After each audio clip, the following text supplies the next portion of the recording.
Gary Moore.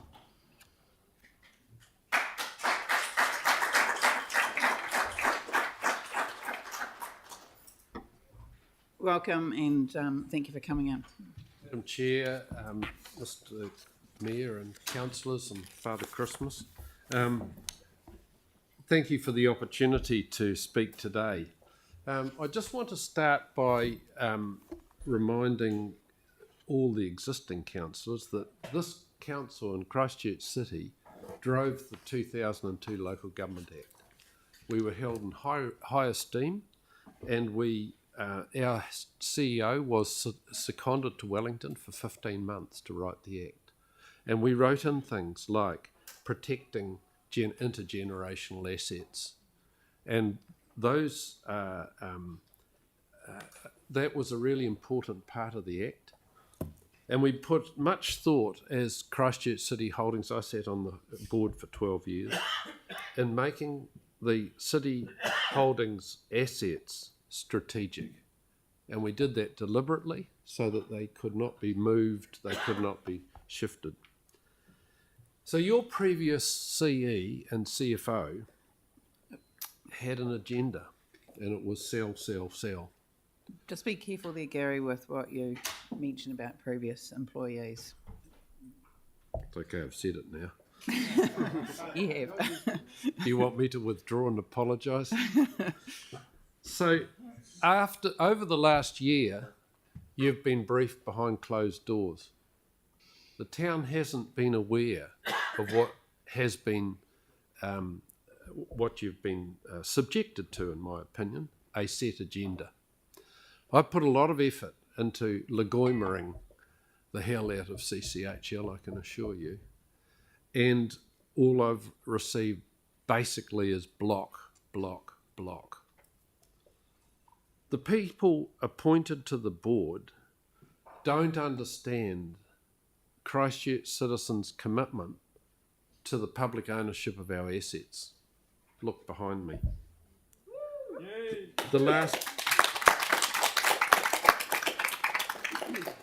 Hang on, you guys, you're taking some of my time. The last 4 board members appointed to CCHL are all from outside Christchurch.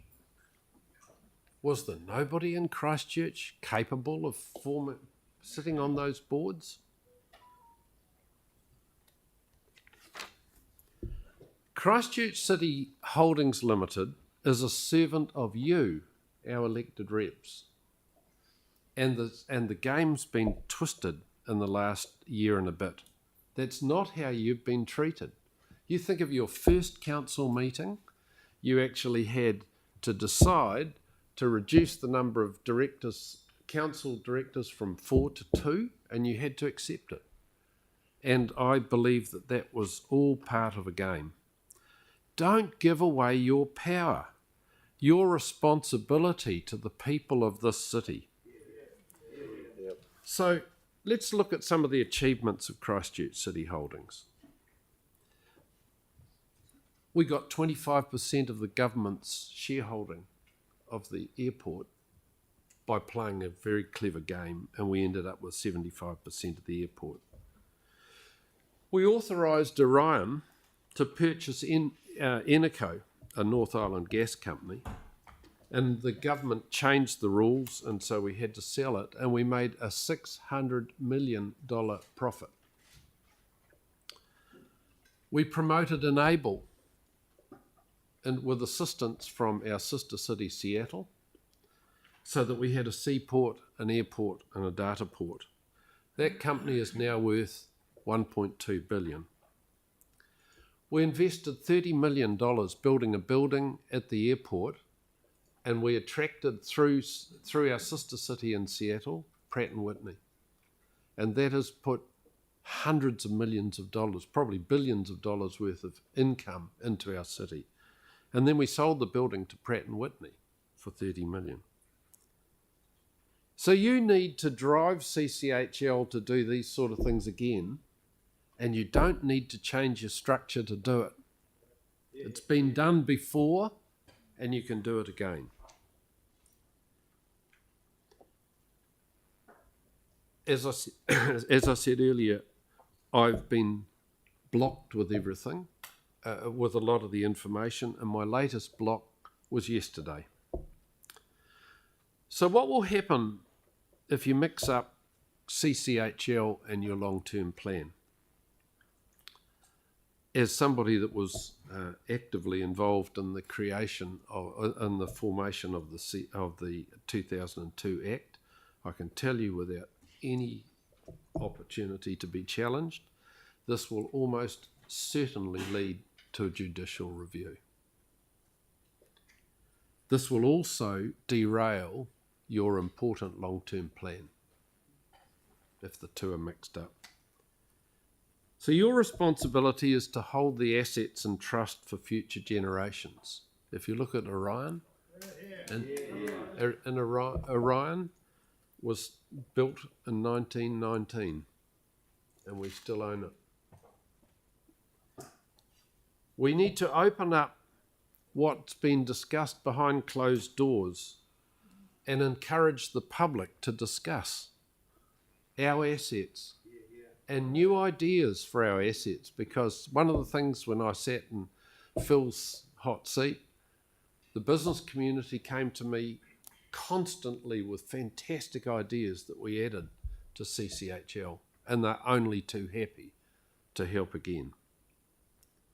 But do this, look at CCHL, I'm not saying don't look at it, but look at CCHL as a separate exercise from your long-term plan. Invite professional and passionate opinions to the table on how you can remove debt and grow your assets. And another point that I would really stress, have a hard look at whether you've got the right directors on CCHL who are public entrepreneurs who will actually grow our assets, because that's your job, grow them. But you shouldn't have the tail wagging the dog, it should be the other way around. And I just want to finish with a story about the Canterbury Savings Bank. CSB was sold to Westpac, and they got $400 million worth of shares in Westpac, and they sold them. And that trust has now got, I don't know, $600 million. But it hasn't risen in value, and there hasn't been public wealth from it. And the shares in Westpac are now worth $2 billion because they sold it, and that's owned by somebody else. Thank you. Thanks, Gary. Does anyone have any questions for Gary?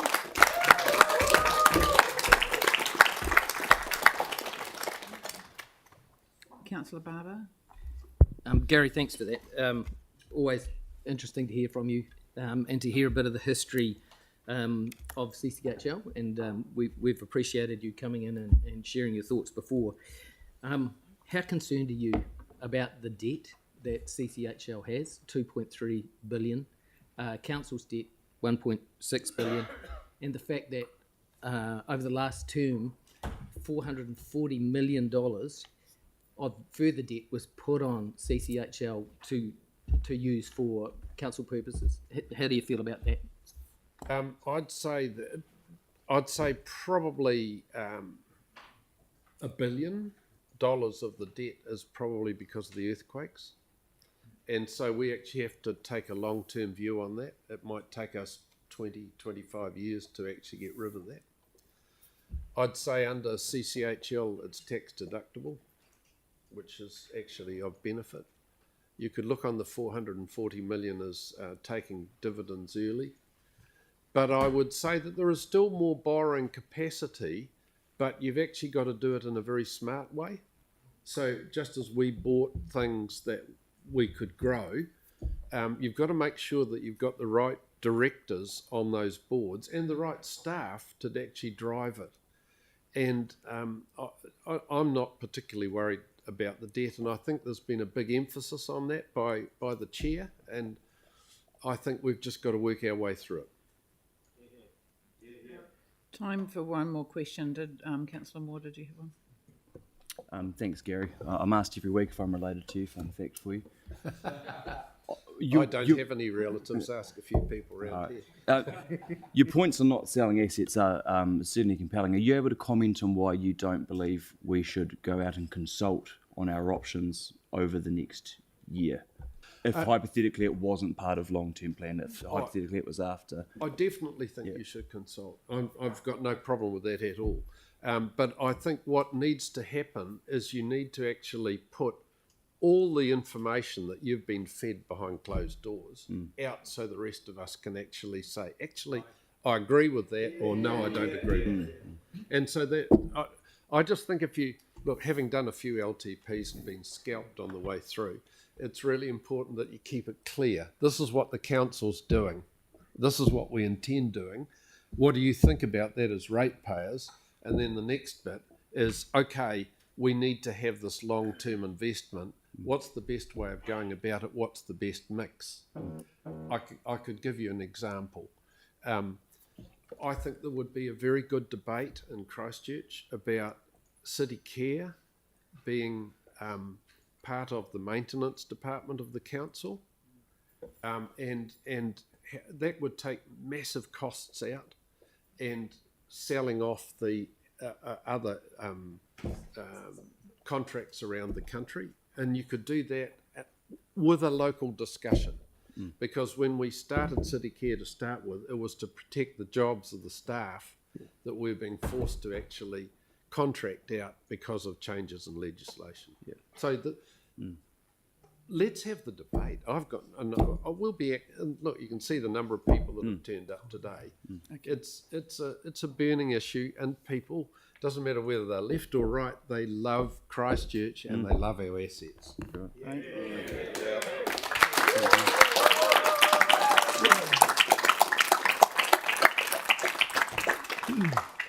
So our second deputation is Nathaniel Hertz-Edinger from Living Wage Movement Aotearoa, New Zealand. You have 10 minutes as well, including time for questions.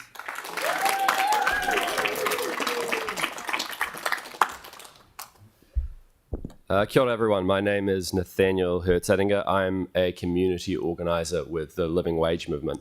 But with me here today, as well as our movement, as you can see, are workers from Littleton Port. If you could stand up, please, for a moment. From both the Rail Maritime Transport Union and the Maritime Union of New Zealand. These workers are deeply concerned about both safety in the workplace and the public having a say and actually taking responsibility for our workers at our port and not farming it off to someone else. We also have with us today a group from School Strike for Climate, if you guys could stand as well. And these people are deeply concerned about the issue of democratic control of our airports when it comes to climate mitigation, and particularly the issue of Terrace Airport and making sure that we have control over what happens with our assets and our money, and that we're not putting more fuel on the fire of the climate crisis. But I'm actually here today to ask you a simple question, which is, who's asking you to sell our city's infrastructure? Mayor Major. On 14th of September last year, our movement asked you to commit to living wage accreditation for all publicly owned infrastructure, our port, our seaport, our power lines, our fibre broadband, and our maintenance teams. And you made that commitment. It still hasn't been honoured. Instead of exploring the sell-off of these companies, you could be honouring your commitment to their workers. In all these consultancy reports on CCHL, LPC, CIAL, there's been a lot said about dividends and labour cost per unit of freight, portfolio management. Not much has been said about what these assets actually do. When the pandemic hit, we were locked down. And you and I were at home on the couch watching Netflix, while workers at Littleton Port were on shift, night and day, handling freight. We weren't interested in their dividends. We just wanted them to unload the ships, fill the supermarket shelves, and keep us fed. In 2011, after the earthquake sank half the city into darkness and the other half into mud, we weren't interested in Orion's return on investment. We just wanted them to get the power back on so we could charge our phones and call our families. It's only in comfortable times that we look to our essential workers and see an asset or a dividend or a rate of return on capital expenditure or a bottom line. When the next disaster hits, Mayor Major, we won't be asking you for a balance sheet or a new airport at Terrace. We'll be demanding food and water and power to heat our homes. We're not asking for maximum return on investment. We're asking for a kettle that will boil water and food on the shelves. We're not asking for asset sales. I ask you again, Phil and all the councillors around this table, are you going to listen to the residents of the city, or are you going to listen to a consultant in a $2,000 suit? Are you going to listen to the people who've lived through earthquakes and lockdowns and liquefaction, or to a consultant who spent more time in business class than they have in the red zone? Is anyone here asking council to sell our infrastructure? No! Is anyone here asking the council to sell our assets? No! Please stop wasting everyone's time with this proposal. Thank you.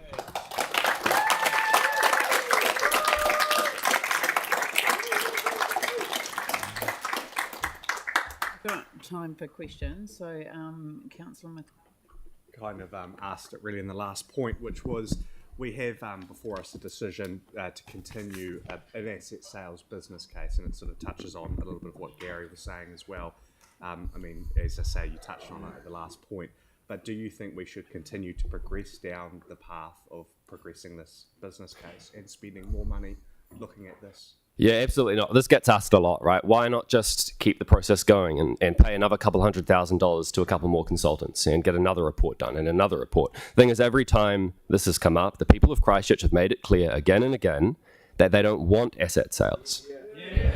There are plenty of urgent, important things you could be doing right now instead of having this conversation. It is your job as councillors to actually make value judgments on what goes out to consultation, right? And what ideas we pour money into researching. You don't have to pick this one. This proposal also is not actually about making reasoned decisions about the future of our city's infrastructure. It's about delegating the power to make those decisions to undemocratically appointed technocratic chief executives who always have one foot out the door and each finger in a different pie. Thank you. Councillor Scandrett. Yeah, look, thank you, Nathaniel. It's not for me about asset sales. You know, if you look at the city, it wasn't just port workers that were working through COVID. It was nurses, it was elderly care workers, security, cooking, cooks. The whole thing right across the board kept an essential worker just is not, in all respect, just a port worker. It's a whole lot of things that keep the city going. And that costs right across the border are rising. We have social responsibility, all of us. The word generosity isn't used and respected enough, but what we have with regards to our city, we have Good social question, housing, Tim. we have a whole lot of things that we give to a whole lot of different communities that make up the smorgasbord of Christchurch, which is absolutely essential. So we do need, and as Gary kind of pointed out,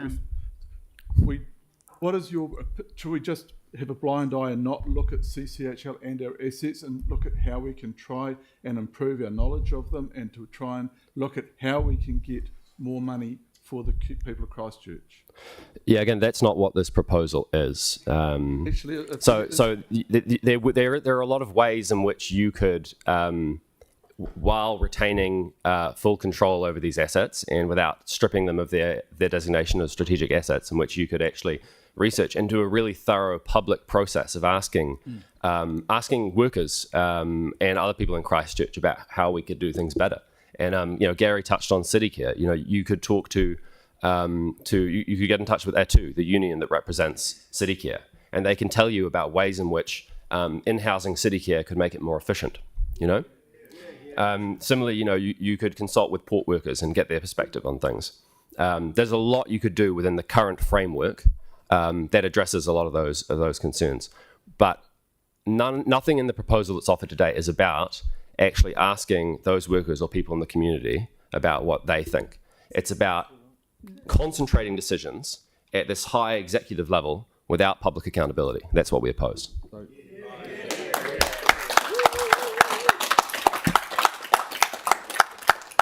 Councillor Keown. Thanks for coming in, Nathaniel. You're always passionate, which is which in all our conversations you've always been. So you believe we should be asking the public how they feel? Like we've got 100 odd in here today. They're unanimous. Well, it would appear they're unanimous in not selling any assets.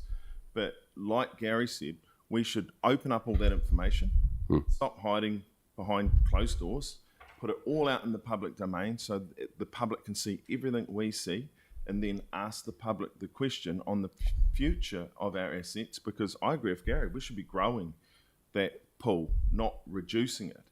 We should be looking to our future of what are the future assets that our city would have.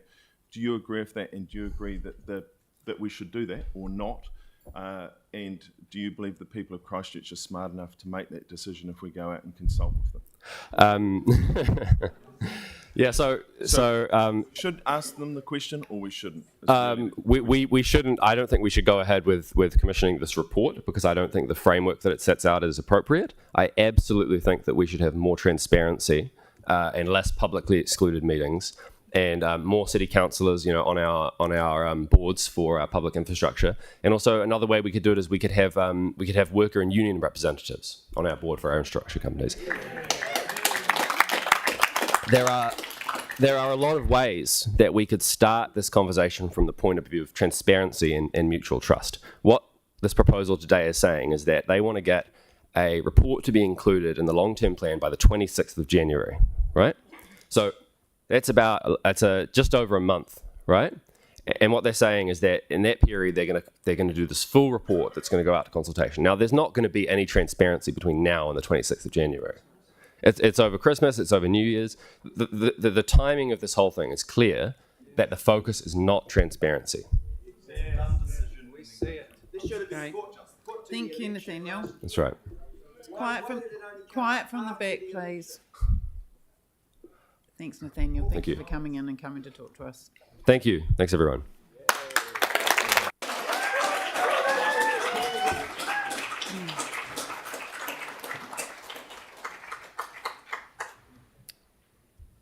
So next we've got presentation of petitions. There are no petitions.